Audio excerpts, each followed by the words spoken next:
Yo, yo, yo, and we back. Hey, hey, hey, hey. How you We doing? back. I'm doing well, man. Seems like you back in your old stomping grounds, man. I see the Oh back. yeah. Back in the city. I don't know if you can hear it, but the helicopters are the ghetto birds, as they call them. Well, here's the thing: are they ghetto birds since this is the East Village? hmm. I don't Is that know. question? I don't know. That's Like a on good certain question. blocks, it might be, but certain blocks it's night. So what Mm, is it? that's a good question. That is a good question. Well, you made it back. You came back from your retreat. You feeling rested, man? No, I'm not feeling rested. No, Mm-hmm. I feel like I breathe fresher air, but Mm-hmm. rested? No, I'm Mm-hmm. 24/7 calls, consulting, facilitating, conversations. Having to deal with people who are calling like, "Are you okay?" And I'm like, "Are you okay?" Yeah, yeah. I appreciate it's tough because I appreciate the outreach, Mm-hmm. but it's also really overwhelming. We talked about this last week. Mm-hmm. It built up since that moment. Yeah, and it kind of reminds me of when we feel that burden of responsibility and also that call to action. Is it even possible for us to unplug? Yeah. Is it possible for us to recharge our batteries? And if so, how? Just think about that self-care piece. But when you're always called and required to be selfless, how do you really incorporate that self-care? Realizing that sometimes that self-care is actually you being selfless in this fight for justice. Mm-hmm. Difficult. Mm-hmm. You know what I did do that did happen was because my friends Tim and Tony were very like, it's dinner time. And I put stuff down and we sit and like go in a room and have dinner. One night they put up a screen, watched a movie. Another night we just sit and talk. So we listen to music. And I was like, wow, this is it. Like, it's like stop and talk about something else. Even though I was like, what y'all think of this? I hear that. Sometimes you just can't stop. It's always there somewhere. Somewhere. Yeah. So what you drinking this week? Yeah, man. I had some of the folk over. Had a beautiful time to have my brother-in-law and my sister-in-law join us in Philly for a couple of weeks, which was just all we needed. Yeah. Particularly during this time, to just have your folks in your corner to bounce ideas off of, support one another, love on each other. So we opened this together. Oh, Russell's The Reserve. Russell, Oh. with the Russells, yeah, from the Wild Turkey family. So that's what I'll be Yeah, sipping yeah, on today. yeah, yeah, yeah, How yeah. about you, sir? I went back to the Woodford Reserve, Hey now. brought it back. I need some good taste. But I Yes. will say this: I am on the hunt to Mm-hmm. get some of that Majestic or anything else like that, and we'll talk about that as we go along. Like Mm-hmm. these brands that was a fine, but I feel a mission for doing black owned everything. Listen, and it's a You know? movement. I'm making a list. We got Uncle Nearest, we got Majesty, we got what you call it, Bro Brothers. There's a wine. I just looked at it. I think it's called Pure Pur Noir Noire. There's a list. There's a list, and I got a Black Power bookshelf. I need a black bar. Yes, I yes, need a black bar. So I'm right there with you, brother. completely. It's just been like you can't go into all the stores. You got to call in advance, and I've been looking and popping into places, and I didn't find Majestic, but I didn't know the others. I need to do some more research and digging because I want to take that route. Yes, sir. And what you call it? I think I mentioned it here before too. But the Black Bourbon Society, I need to hop in on that and see what's going Yeah, on. They got a wealth of knowledge, and we must. all the We folk. must. It's all the folk. We must. Even if it means ordering and waiting, we can drink water next week if it don't arrive. Right? Talk about it. Talk about it, man. I appreciate that, and that's a dope way to start it off. I see you rocking some government cheese. Now I had to get a black-owned business. Listen, You know, listen. that's what I I had to do. appreciate the message. Yes, sir. I just got a little a shirt that people from my fraternity made for me when I was president of my chapter, Alpha chapter, and the Alpha chapter was representative for White A. But yeah, I'm in this time, in this moment, I'm proud to have joined the Black Greek Letter Organization. I know all the great work that they're doing out there, all the members who've come and struggled. And yeah, I'm looking forward to continuing in the fight and in the legacy of making sure that we can bring about change Mm-hmm, in this world. mm-hmm, mm-hmm, mm-hmm, mm-hmm. Yeah, man. Well, let's get into it. Yeah, man.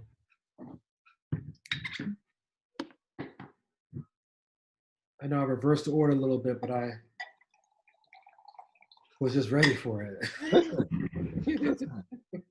However the spirit moves, brother. Exactly, right? Right. Yes, sir. Yes, sir. So, well, cheers to you getting back to New York City safely.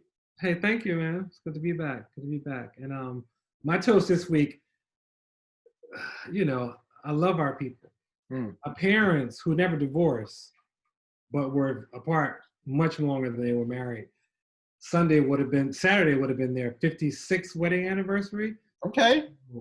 Cheers to whatever that means. Cheers. Cheers, good brother.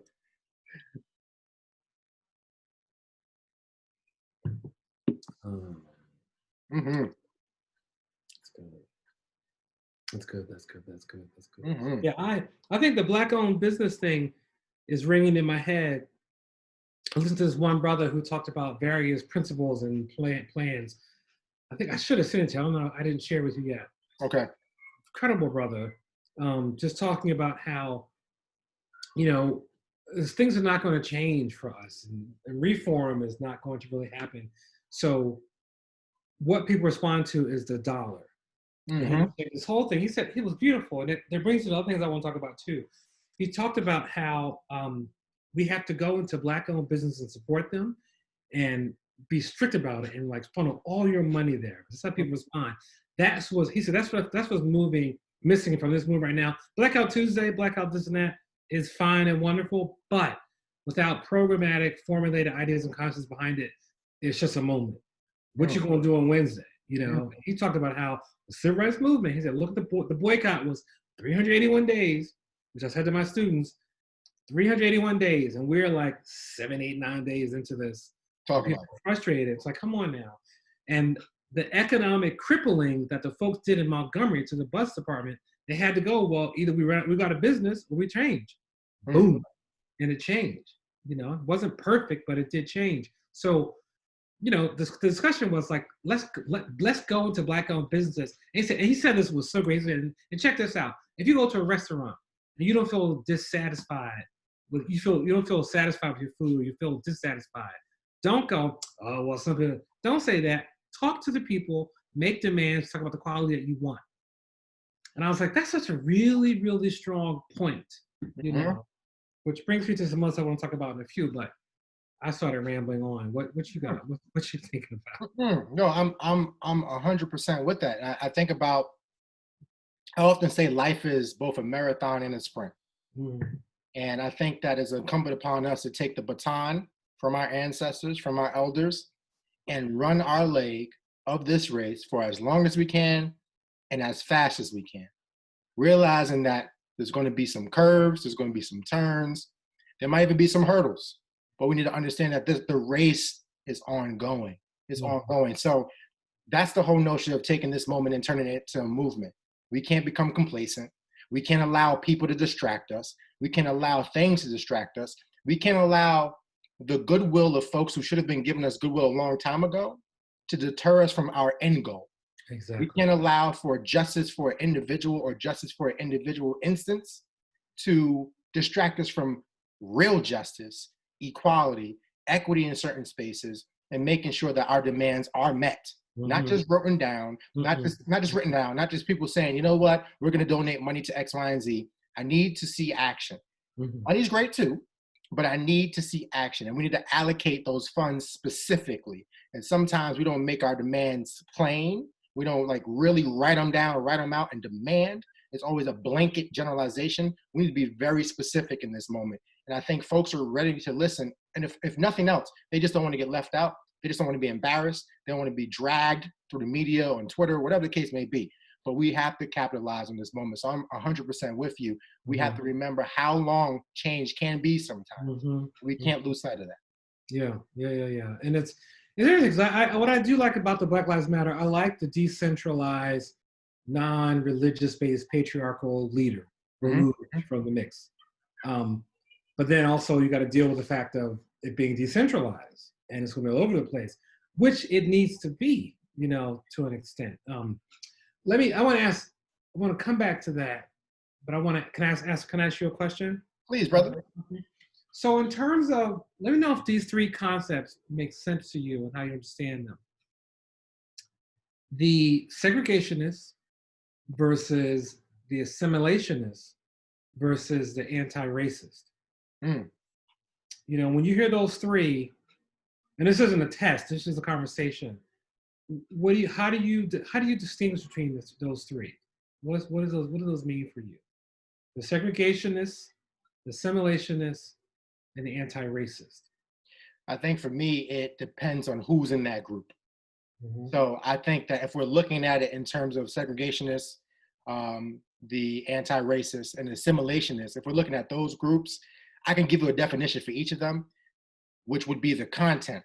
However, contextual, if I identified as a segregationist, or if I identified as an assimilationist, and if I identified as an anti-racist, that's different from whether I have another brothers and sisters who might be a segregationist, assimilationist, or anti-racist.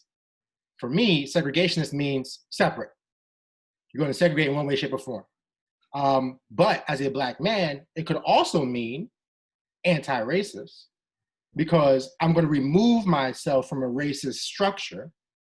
And it could also mean, as a Black man, probably pro-Black, not anti-white, but anti-racist. So that could be a space right there.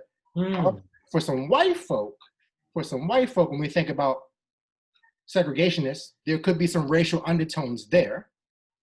When you think about them being anti-racist, that would also be anti-privilege in some spaces, because you have to give a lot of yourself away, the whiteness, give up all the things that come with that currency in order for you to be anti-racist. And then in terms of assimilationists, that's just folks trying to get in where they fit in. And sometimes it's almost like, I talk about the difference between being assimilation and accommodation, or adapting versus adopting and getting into certain spaces, particularly predominantly white institutions. So for me, I think as a Black man, anti-racist can be segregation in some cases, because if my house has mold and I'm anti-mold, I'm gonna leave that house in certain spaces, right? So when you think about Martin Luther King Jr.'s words, who said, I'm afraid I have integrated my people into a burning house. If you want to segregate from that fire, then you remove yourself from that house. And it's not that you don't like houses, you don't like houses that are on fire. So you're also anti-fire or anti-racist in that case. So I would say for me, because I'm always analytical and always look at things from different perspectives, like who is in those lanes? Who's in those lanes? And depending on the person who's in that lane and their identity politics, those lanes might look differently. That's why I'm always interested in the whole anti-racist piece. Like, how do you as a white person really show that you're anti-racist while benefiting from a racist society and privilege, and in some cases you being anti-racist, particularly if you're in a space where you're making money from being an anti-racist, you're getting still profit off of Black pain and suffering. So these are all the questions that I have. I think those lanes are important. But I'm interested into why you asked the question. Mm-hmm. Yeah, that, for one, your analysis there, I think, is fantastic, and thank you for that. Like, it's really strong and a great way to look at it. I think you bring Martin Luther King's quotation in very properly, so it's great. It's really fantastic. I've been thinking about it because I've been trying to understand this all from an historical perspective. I love saying an historical. I know it ain't right, but I like saying it. Trying to understand it. So when I look at this history of the world around racism, and we're talking about going all the way back to Aristotle, as I was kicking off last week. But if I look at this, I think what I've been thinking about and trying to understand my role in it, and forgiving myself and moving forward. If I look at those as three distinct ways of being related to racism and the history of racism, and honestly, quite honestly, the success of racism. The segregationists said separate, and they weren't concerned about equal. They said separate because Black people are inferior and we are superior, and we will maintain that role of superiority, and you will not come in and influence and affect anything that's happened to us. therefore black people are less and white people are more. Hmm. Like that's how I saw segregationists, and that's separate schools, separate everything, separate ways of being. From the moment we couldn't even be counted as a human being, 3/5 of a person, all that. Mm-hmm. And then the assimilationists, which falls into a lot of people in the abolitionist movement. Assimilationists believed that it was wrong to, this is my study understanding, it was wrong to tell people they were less, and that we should let me fix that. Not tell people less. It was wrong to segregate people, wrong to keep people different in different places. It was wrong to keep people enslaved. But assimilationists also thought we have to work on making the black man, the black person better. Hmm. That's the struggling right there. Hmm. Assimilation, they say, I believe that black people should be equal, should do this, but we have to acknowledge and admit that they're wild people from Africa that we have to tame. If they bought into all the history that the segregation is taught, and they were against the separation, but they also had in their heads that black people were less, need to be trained to be better. Mm. Mm-hmm. That's how W. Du Bois started. Mm-hmm. Let's call it what it is. Mm-hmm. He transitioned to be anti-racist. He was like, wait a minute. Mm-hmm. Wait a minute. Any thought or any statement or any belief that is just constructive history made by white people that black people are less is just dead wrong. Let's take that out of the equation. That's the problem with assimilationists. And I say that because I think I fell into that mode. Mm-hmm. I was in that mode. How could I not be? I was trained by this world to think that. Oh, well, if we work a little bit harder, if we try, think about your aunt and uncle down, like, why they acting like that? All that stuff. Mm-hmm. As opposed to be like, wait a minute, these are fine, beautiful people. They're trying to survive and make it in their own ways. And there are lots of things set up against them that keep them from participating at the high level they should be participating at. So that I think that really think about anti-racist is moving away from both assimilationists and segregationists. Like moving away from taking all thoughts and notions that black people are less. When I think about the root of this problem that we're facing with the police in America, that as an organization that started as a slave patrol, the police started as a slave patrol and quickly moved through society, became a very complicated entity. I mean, I'm a big history lesson really fast. I think about how lower income whites were told capture slaves and bring them back. And it was to the point where if they didn't do it, they were in trouble. Mm-hmm. They were subject to lashes, didn't participate. The white land only man used all his power to manipulate and control everybody. And then move forward to when all these immigrants are coming in the country, and the Italians and the Irish are told, well, you're better than them. You're not as good as us, you're better than them. So let's formulate a police trade. And the police system developed quickly, and you have these ethnic groups really moving heavily into, like, look at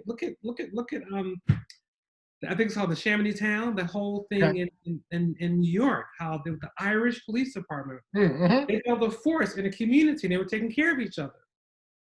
And then with the Italian side, you had in one house a police officer and a mob boss when it came to prohibition, because stuff went wild. And in all of that, the black person was at the bottom. It was all about subjecting the black man to force, brute control, and even more so, even to add into that, lower economic people. People who were poor were also controlled by the police. They were in place to control, which is what that quick history lesson, which requires a lot more research. Mm-hmm. But I'm giving you the pieces that I know and understand.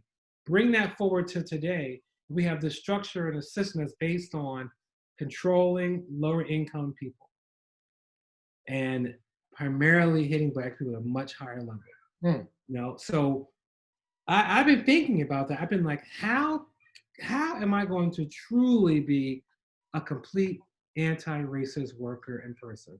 I say I am, but what are the steps I got to take to really and truly get there? That's what we need right now. Oh, yeah, absolutely right. Is the work I'm doing fitting into that model?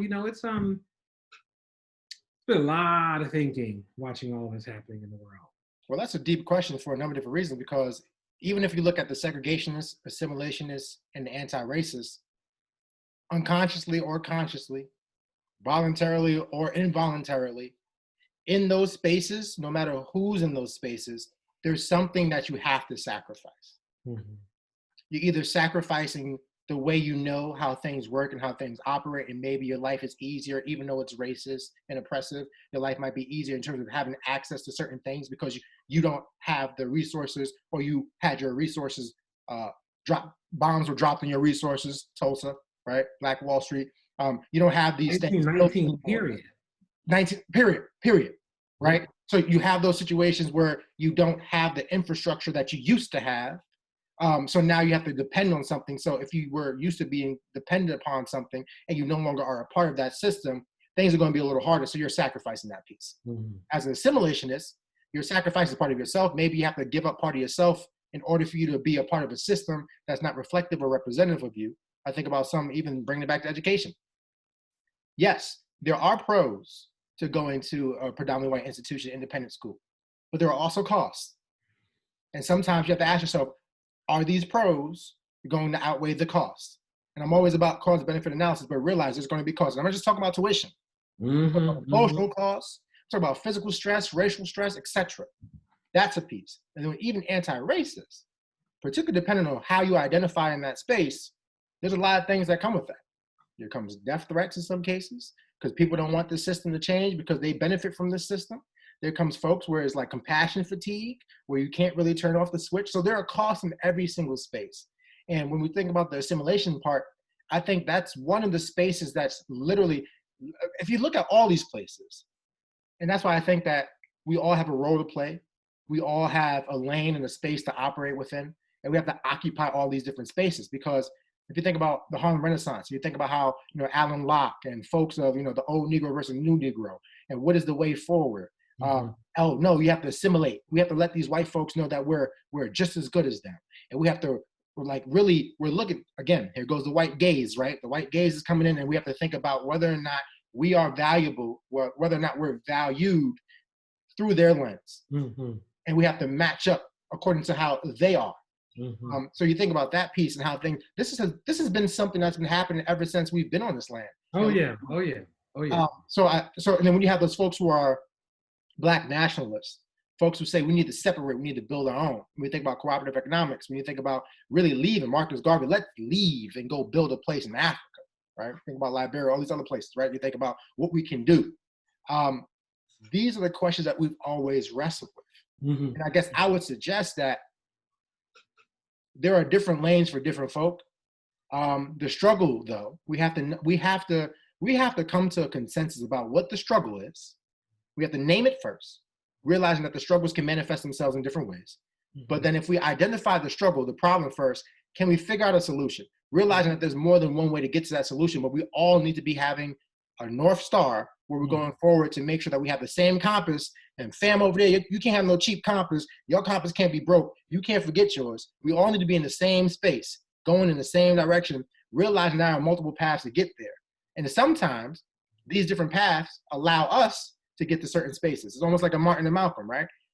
Malcolm was like, listen, you better listen to him, because if you don't listen to him, you gotta deal with me. So thinking about how we can help each other out and get to these certain spaces. So we need those folks. We need those folks. But if we have a consciousness that reminds us of who we are, where we've come from, and where we're going, and that's a consensus, I'm confident with having folks in different spaces, even if they're acting like they're in certain spaces, and to get to certain spaces in order for us to truly get liberation. And I think we have to gain that type of political consciousness too, that political maturity where we understand there's certain things we need to do. Because I know there's some things our ancestors did that they didn't want to do, but they knew in order to liberate the future generation, they had to do certain things. It's almost like when people say, you know what, yo, back in the day, man, yo, if I was in slavery, I would have did X, Y, and Z.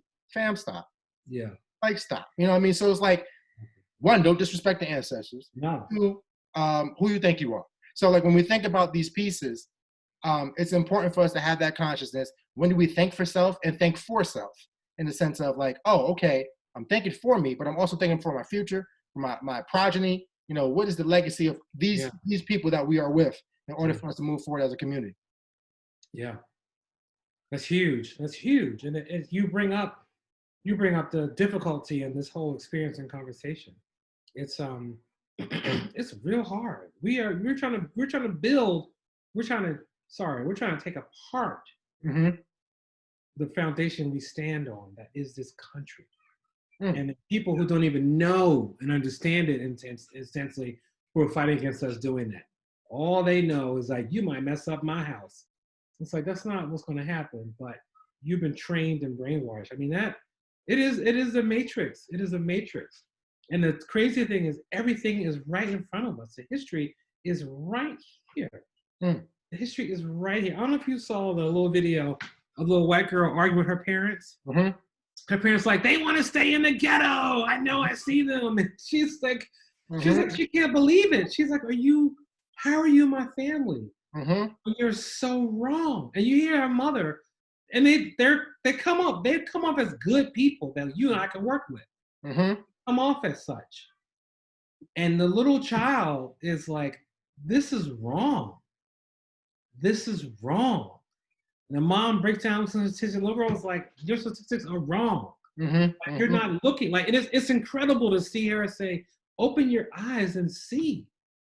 And it's just for me, I saw that and I was like, this little child is witnessing and seeing and understanding the truth. And she has to deal with her grown family that's like, but, just pushing back, because that's what they know. And they can't imagine that they're wrong. And my mind goes to, I want to know what happens in the next conversation. But this is not just a child being obstinate. This is a child being correct. Being absolutely correct. And not even knowing how correct she is, but just stating what she's reading and hearing, and being incredulous is the word. That these are her parents that they're thinking. It was so powerful. And I was like, yeah, this is it. Like, good for her for being like, what? TikTok. So what y'all saying is, I was like, yes, yes. Do the work. Do the work. Do the work. And the work starts at home. Right. The work starts at home. So get your people. And sometimes your people live in the house with you. They might be next door. They in the bathroom when you're trying to use it. Exactly. Get your people. Get your people while they're brushing their teeth. As soon as they wake up, get your people. Right. Yeah. Oof. So, talking about getting your people, right? I've been thinking a lot, and I'm like, right now is the time to push. I've shared my thoughts with a number of different people. I've shared my thoughts, my reflections with my colleagues, with my school community, a number of different things. So when we're thinking about this moment right now, trying to turn it into a movement, when we're thinking about how ripe this opportunity is, right? Where the world's watching, the nation is on a standstill in a lot of different ways because you have COVID-19, you have no sports, so therefore there's no playoffs, there's no games to distract you. People are losing their jobs, right? So they don't have work to go to the next day. There's no way for you to go out and eat really in terms of having happy hours and all these, restaurants. People are not traveling. People are not doing the things they usually do that might distract them from situations that have been happening for the longest time. Now, if you're not paying attention, there's really something else wrong with you. Yes. Right?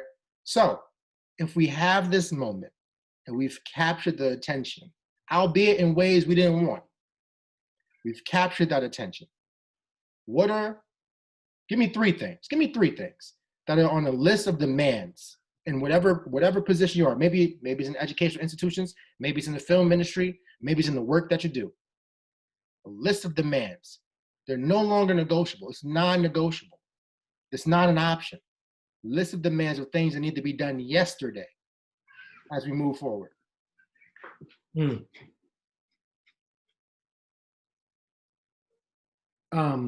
Number one is identify every and exact moment when you treat, support, encourage, foster, create, exercise anything that treats Black people as inferior. And I mean everything, from how you pick the neighborhood you're going to live in, to how you decide to walk down the street, to what you decide to buy and eat, to who you decide to invite to your wedding, to your dinner party, your Instagram page.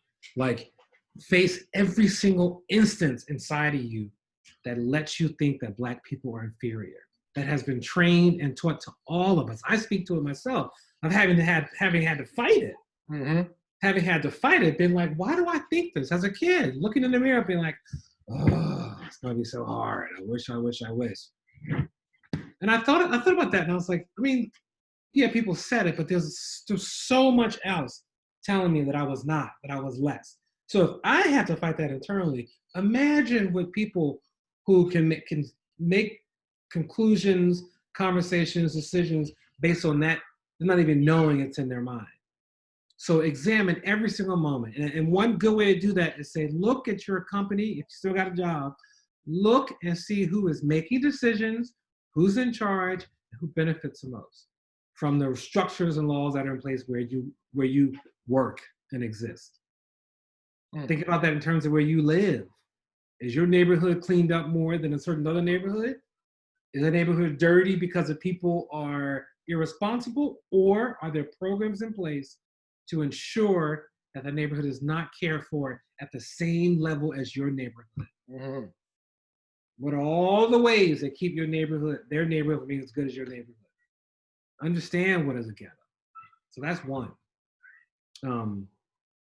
Two, show up. Show up, participate, be there. Don't think that's for them. If you can't go to the protest, find some other way to do it. If you can't go to the rally, find some other way to do it. If you can't really restructure and change your company because you don't have the real authority, find some other way to infiltrate. You know, show up in every single possible way to turn and fix this around. And then, you know, and this is the hard one, I'm trying to figure out the best way to say it. I feel like educating yourself is so simple, but no, because I think my first two fall into that. Educate yourself, reading and staying involved in history. I say,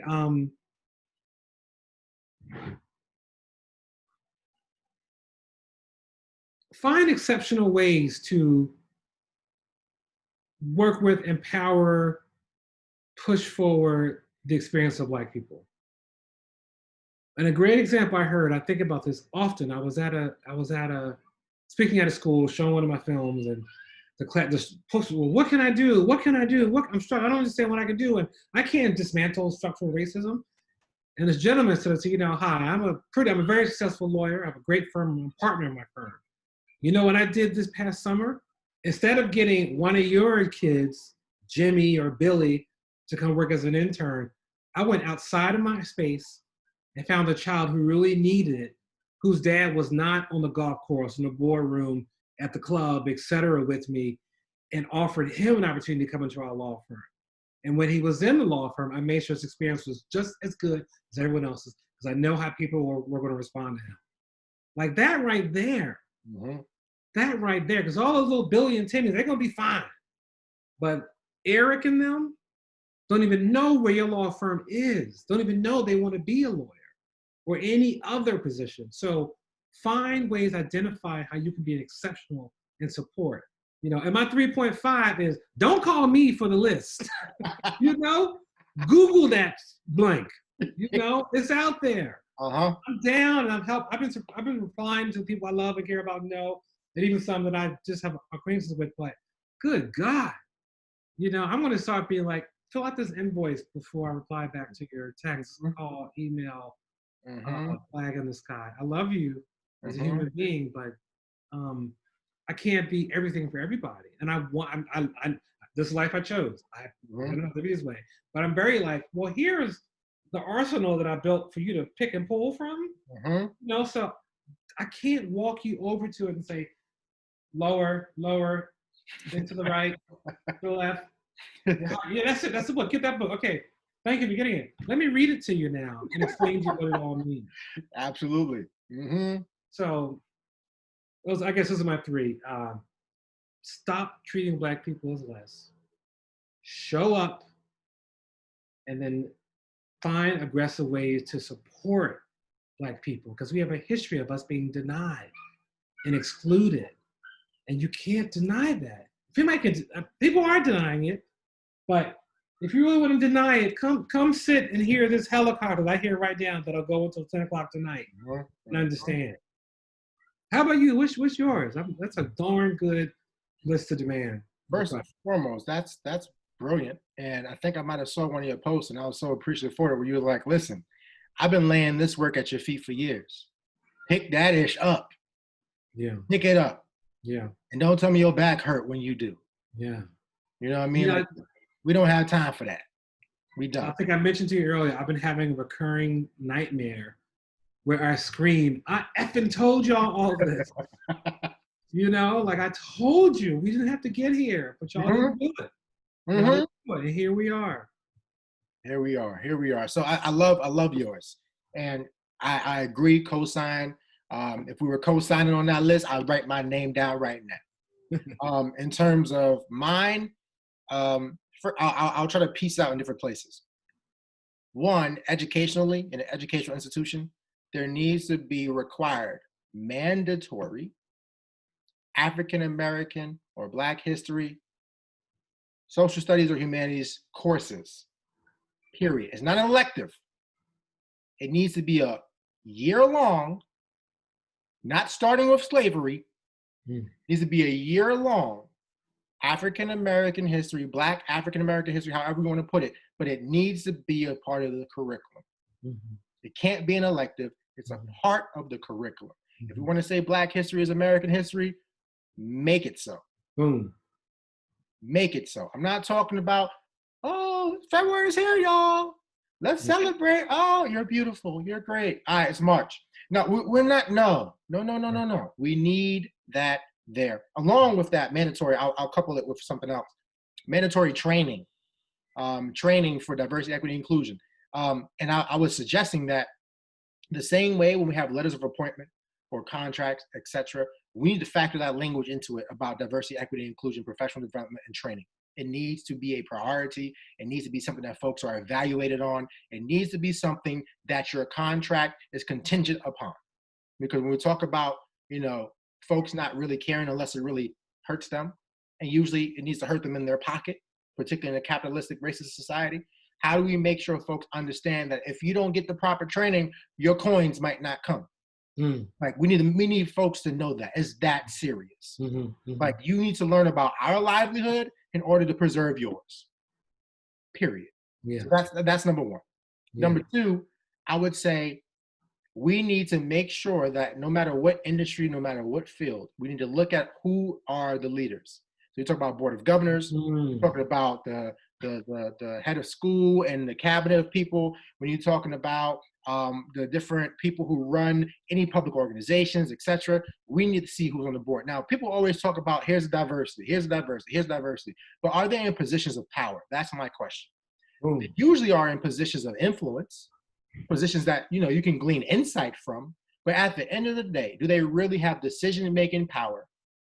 Do they really have ways that with the stroke of a pen, they can change culture, they can change policy, they can change protocol and procedures? Or do they have to politic and try to buddy and shoulder the burden even more so and burn out and do all these things in order to push people a little bit in the right direction? Just a little bit in the right direction. Right. We need change agents in spaces where they have power.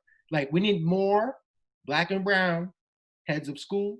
Yes, Lord. We need more Black and brown presidents of colleges and universities, because I'm talking educationally right now, because that's where a lot of damage is done too, even by those who have good intentions, because they weren't taught otherwise. So we have to make sure that we break these systems in certain spaces. May I make an amendment to your point two? Please. Please make sure that if you achieve point two, that person in that position of leadership power has done all the work that you laid out in point one. Not just because you're Black and brown, don't mean you're going to do it right. Thank you for that amendment, because again, all skin folk ain't kinfolk, and it don't necessarily mean that you've been around the block and did the work. you know. And some people talk a lot of stuff. They talk a good game, but when Mhm. they get put in the game, they forgot which basket is theirs. So it's like, yeah, bro. So appreciate that one. And the third one is give Black folks their flowers right now, in the Mm, sense of you take mm, our culture, you mm, export our culture. I saw a meme, you know, it said, you know, if they only love Black folks as much as they love their culture. mm, So when we think about mm. all the Oscars we should have never, like we should have received, should have won, but we never received.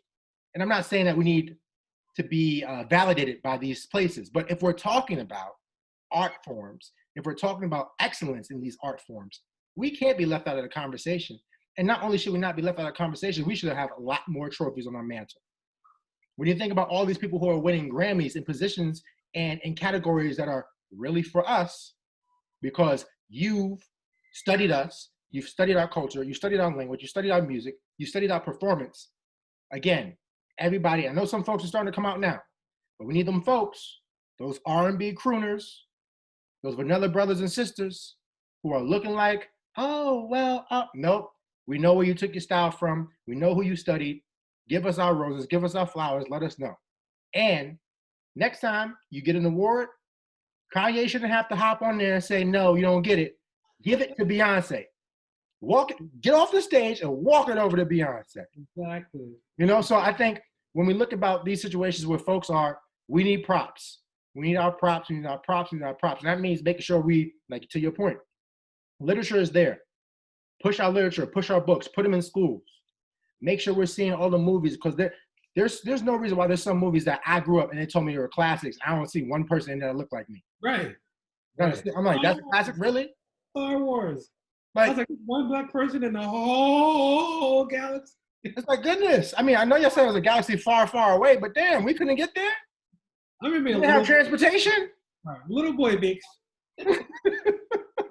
confused about that. I mean, granted, they did their job and all the sequels and prequels, but in the beginning, and a man who has a multicolored family made those decisions. Like that's the moment right there. Like, what's going on? And I know he probably had to answer the studio and this and that, but when you make those decisions and behave in that way, you are pushing back and fighting out against all 6 of our rules that we put out. Every chance you get. It's amazing. It's amazing. It's amazing. And I guess if I had a 3.5, I would say, if we tell you something, believe us. Did we really need a pandemic on top of all these other stuff in order for you to understand and trust and believe? Really? That's a problem. Yeah. That's a problem. Because a lot of folks get away with making up stories all the time. They even call 911 about it. Yeah, yeah, but right.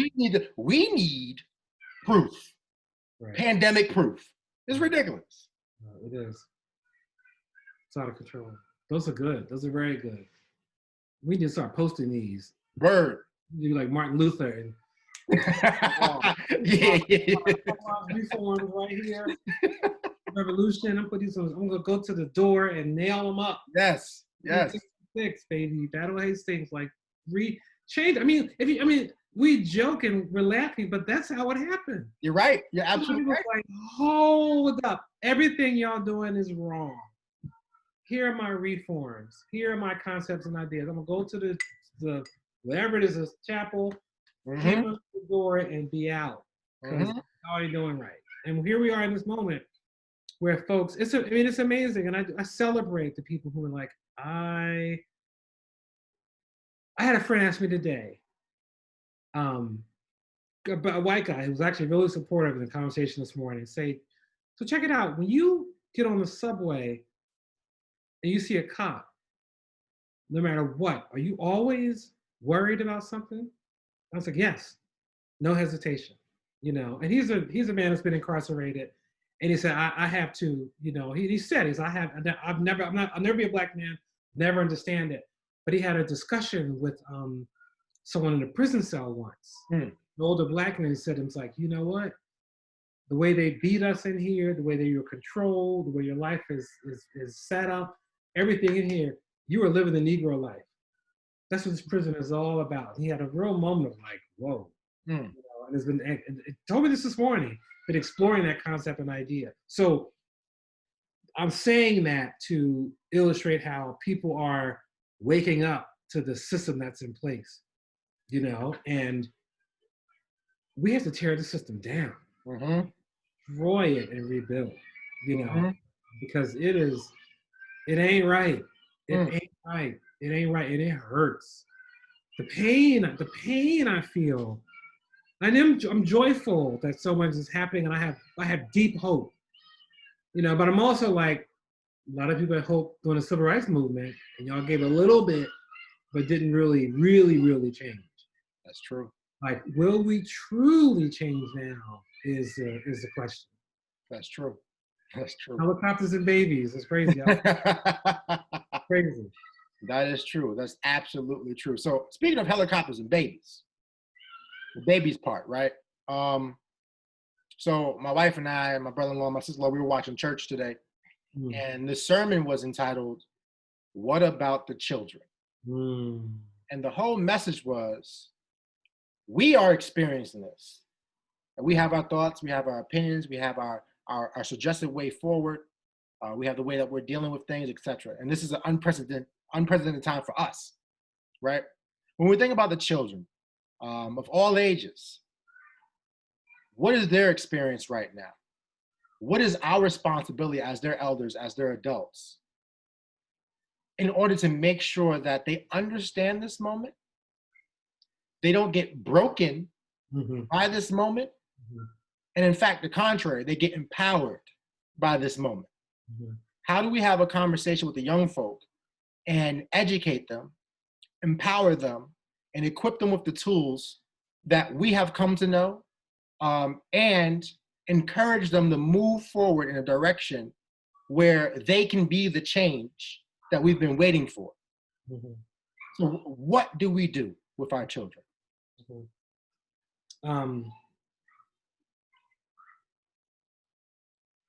I think, super question. Where I go to first is, my church this morning. I've been doing virtual meetings. Quakers, we haven't talked about religion that extensively, but I grew up in a Southern Baptist church. So I was in church all day Sunday. Went to Catholic elementary school, then went to Quaker high school that was 60% Jewish. I was surrounded by all the languages and religions and this and that and everything. So right now, I'm hanging out with the Quakers, and I'm kind of like, it's a little tough. I'm sitting here like, how many people call up in here? It's just where I should be, but I like the silence. I like a few things about it. But a woman today in our service, older woman, she said, check this. Older white woman. She said, I think we all need to find people, all of you, I task you with this. Go find somebody that's between the ages of 13 and 25, sit down and shut up and listen to them.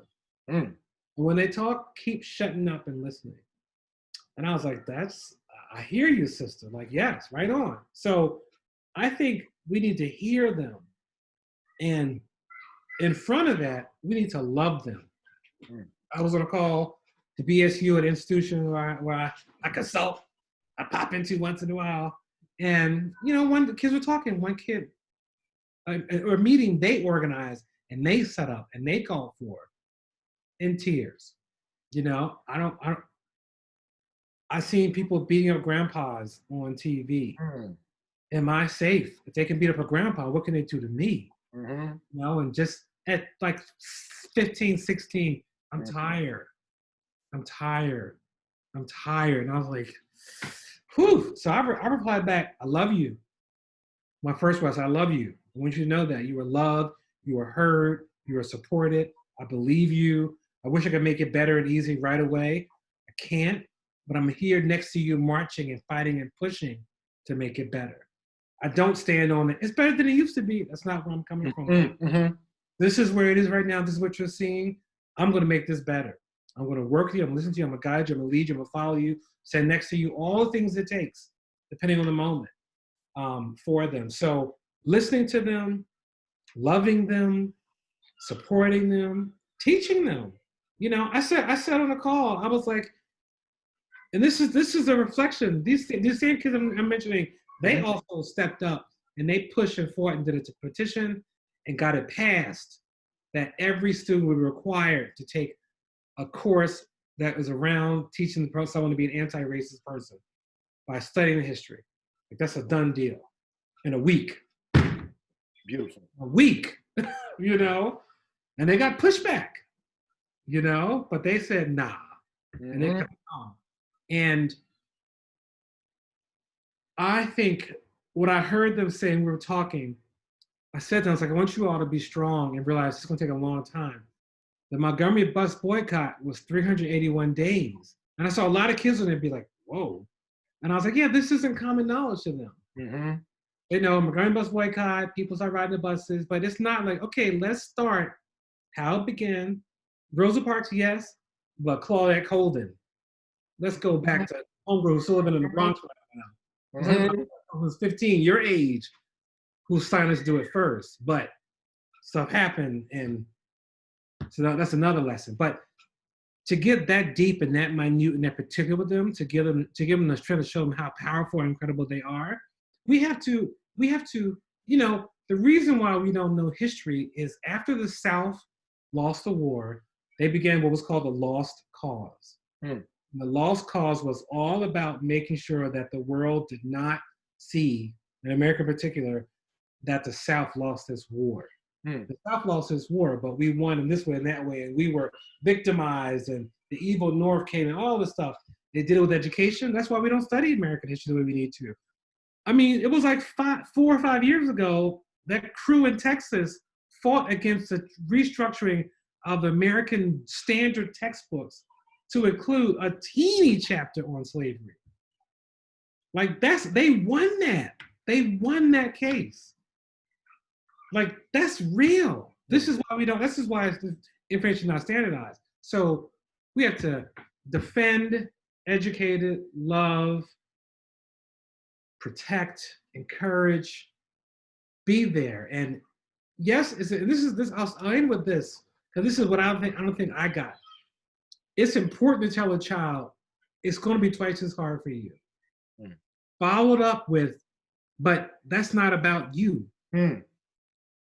There's nothing wrong with you. You have to work twice as hard because it's an unfair system that you're inside of, that we're trying to change. So when I say twice as hard, that's not because you're half as good.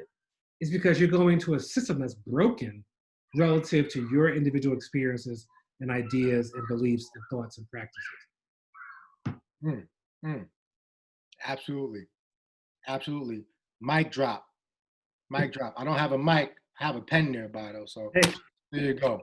Mic drop. Listen, I'm with you 100%. I'm with you 100%. I would, if I had to package it in the style that I usually package, which is alliteration, it would be love, listen, learn, and lead. And in some cases, it means we're leading. In other cases, it means we let them lead, because we don't always have the answers. And sometimes our sun is shining, and sometimes clouds come by, and it's their time to shine when the clouds pass. And it's really important for us to understand that. But like you said, leading with love first, affirming them. I think about, even if we want to get into psychology, you have positive reinforcement, negative reinforcement. We can argue about both, but I know that affirmations mean something. And I know that far too often, particularly in some of our communities, we don't get much affirmation, especially not from the outside world. So it's really about affirming their beauty, affirming their brilliance, affirming all that they have. Even if they might have to work harder, they have everything they need and more. They are enough, and then some. So it's like really, really, really building up strong people who know who they are, know the shoulders they stand on, and understand that, guess what? We've been here before, and we've been through it before. And it's another part of this race that we're running. So love them, listen to them, because a lot of times, folks, there's too much pride, there's too much hubris, and there's the respect piece. It's like you respect your elders, but sometimes as elders, as older folk, people with the gray hair, people with the bald heads, right? We like, for a little bit, just for a little bit. There'll be time for Q&A. But right now, let them present, you listen. You listen. So with that being said, I'm 100% with you on that. And then I think also for the children, and I don't want to come across and say I'm appreciative of this moment, because I'm not. I'm not. I don't want people to understand that the wrong way. However, when we talk about students, children who, because of everything being at their fingertips, not necessarily having to struggle, or not necessarily understanding how life was before the introduction of technology and things being at your fingertips, right? It's harder to build resilience in some cases. It's harder to build folks who are going to respond to setbacks. So knowing what I know about Generation Z, knowing what I know about all the unique traits that's different from our generations, right? Coupled with the fact that they're now experiencing some crazy stuff, I'm hopeful that if we insert ourselves in the right space, they can bottle all that together, shake it up, and something beautiful is going to come from it. Because this is that moment where it's like, you know what, you're seeing it. We don't really have to tell you too much, because they're a show me rather than a tell me generation. And you're being shown everything that Pop and Mama was talking about. And you're like, oh, whatever, like, just stop. Okay, like, that's so long ago. In case you didn't believe it, you see it. And so do your white brothers and sisters. They see it too. And everyone else, they see it too. So now we're growing up in a different space where it's like, you know, remember 2020? You remember 2020? Right. That was crazy, right? But we got through it. And what did we learn from 2020? So I'm hopeful that if we give that love, if we listen, if we learn from them, share our wisdom and lead where we can, but then also take a back seat and let them lead, we'll be good. We'll be good. And I think we'll get through this thing, and then, you know, we'll continue to move the baton forward and eventually win the race. So I'm excited about that piece, but I think that's what we must do with our children. Yeah, I love when you do it. I love when you do it and you give the title of our session: Love, Listen, Learn, Lead. Does it get any better than that? Beautiful. Let me get my mic drop on. Beautiful. That was it. That was beautiful. That was really it. I really agree with that. Love, listen, learn, lead. That's fantastic. Beautiful. Beautiful. Well, man, another great one. Yeah. Necessary. These complicated times, man. You know, it is my hope, looking way into the future. I don't know if they'll have you know, like digital time capsules. It is my hope that some way, somehow, years from now, this is found. Like, this space that we've created is found, and it serves people so much in whatever way they need it. That is my hope. And even right now, in the present, I hope it's serving people. And I hope people are getting everything they need, even if it's a virtual hug, right? I hope they're getting that. But yeah, it feels good, man. It feels good to be in conversation, to unpack difficult conversations and topics. And yeah, man, I'm appreciative. I'm grateful. Right back at you. That it keeps me going, because this is an exhausting time, and we ain't got no time to sit down and take a nap. You're right about that. Too much to do, and having make these choices in this field, in these worlds, to be in it, there's not a moment to rest. So yeah, so this is for me, that I can't even think of the word. That's how hard it is for me to do. What's the word they talk about when you need to comfort yourself, recharge? Self-care. That's a word. That's that phraseology. This is a self-care for me. So I appreciate you. That's my toast. Listen, absolutely, the self-care. And sometimes self-care is with good company and some good brown juice. Hey. Brown Juice Barbershop, baby, to you. Did it again.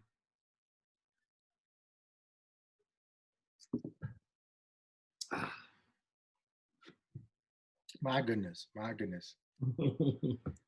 Peace. Peace, man.